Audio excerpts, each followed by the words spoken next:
Jack, Albury. What do you think of when I talk about Albury? Hometown of Brad Jones Racing. Tick. I think that's about right. I can't think of much else about Albury. It is all about Brad Jones Racing. What's the missing part of their puzzle? I think that they've done great things over their whole journey. Car of the Future helped bring them back into the game a little bit and even out the playing field. What's missing? I think there's one thing here. More cash.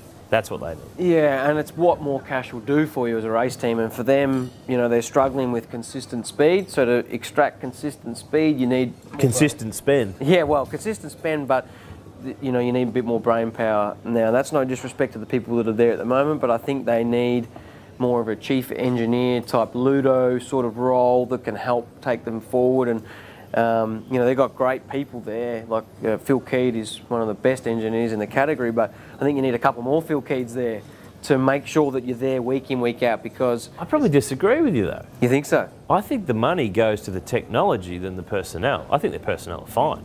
But if you look back at the last 2 years where they've come up to the level, have a look at where they've done their winning.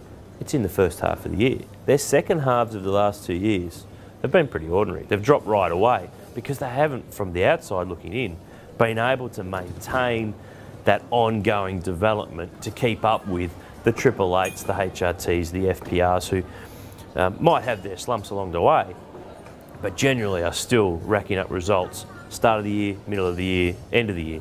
If you look at BJR when they've done their winning, it's been earlier in years rather than mid to late years. So if they can keep spending, Freightliner is a really good addition to their sponsorship base with Fabian Coulthard for this season.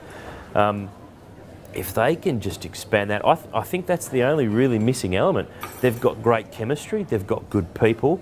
I think they've got a nice thing where they're in Albury. They're kind of an island where the rest of the V8 world's in Melbourne or Gold Coast.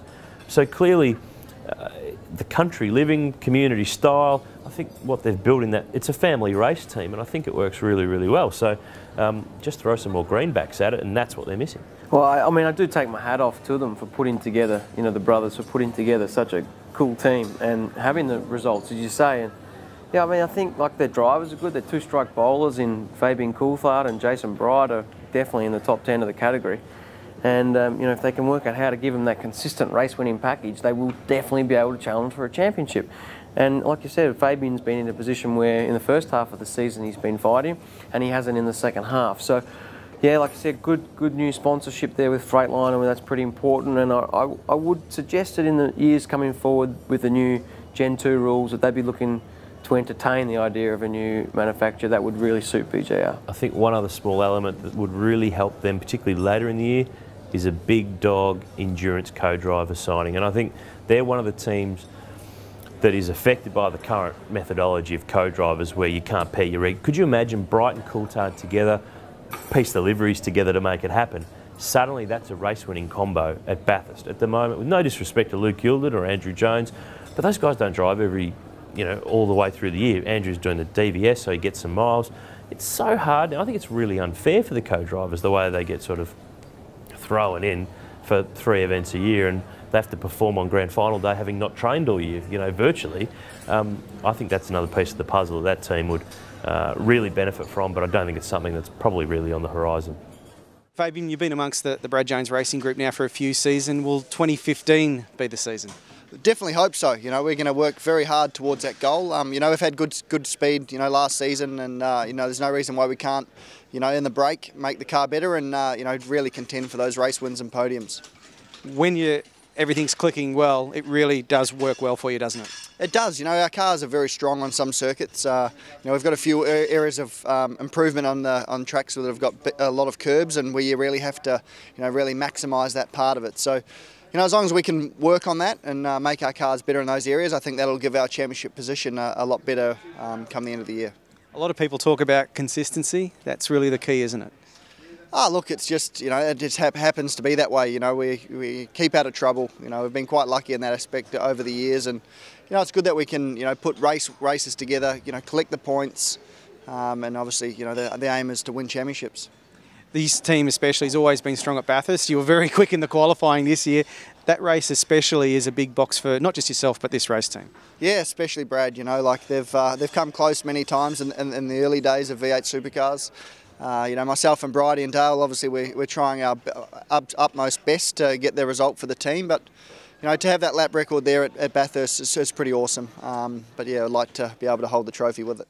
Each and every day on the Armour All Summer Grill, you've got the chance to win one of these, the Armour All Detailing Kit. All you have to do is to subscribe to speedcafe.com. To find out if you've won, visit and like the speedcafe.com Facebook page. Now previously I've showed you the primary use of custom shield coating where we've protected the front of a car with that latex or rubbery type coating it puts on. But there are so many other cool uses for this product. I've only just started playing with it. Now here's a basic rent-a-car, want to put a GT stripe on it, just watch how easy this is. So I've cleaned the bonnet off, got my painter's masking tape.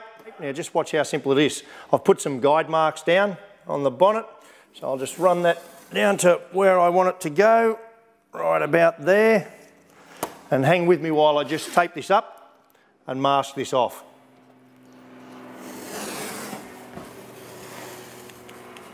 Okay, so I've finished masking off, not a GT stripe, I've actually done a GTS stripe. Didn't take any longer than about 5-10 minutes to do that.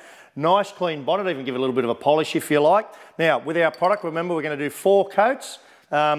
It's a matte product, so as you put the coats on, it'll be really obvious to you as it mats off that they'll dry and you're ready to put the next coat on. Light coat to start with, hold the can 30 to 40 centimetres away and off we go. Nice even strokes.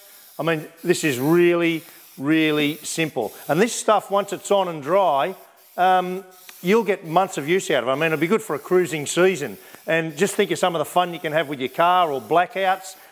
In fact, I've always wanted to see what my own road car looks like with black wheels on it, and I'm going to use this product to try it. So when you're doing this, so we'll put one light coat on it like that. Now I'm just going to leave that for a little while, as I say, till it mats off, and we'll come back and put a couple of other coats on. I'll show you that in a sec. Okay, so I'm just now putting on the final and 4th coat.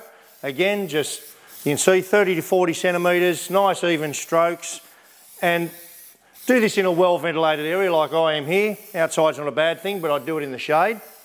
And when you finish your last coat, a clever trick is to then just go around the edges with a nice heavy coat. You want it to sort of wet off around the edges, and that'll simply mean that when we pull the masking tape off in a minute, it'll leave a nice straight edge where we remove it from. So hang around and I'll pull the tape off it and show you just how cool this is going to look.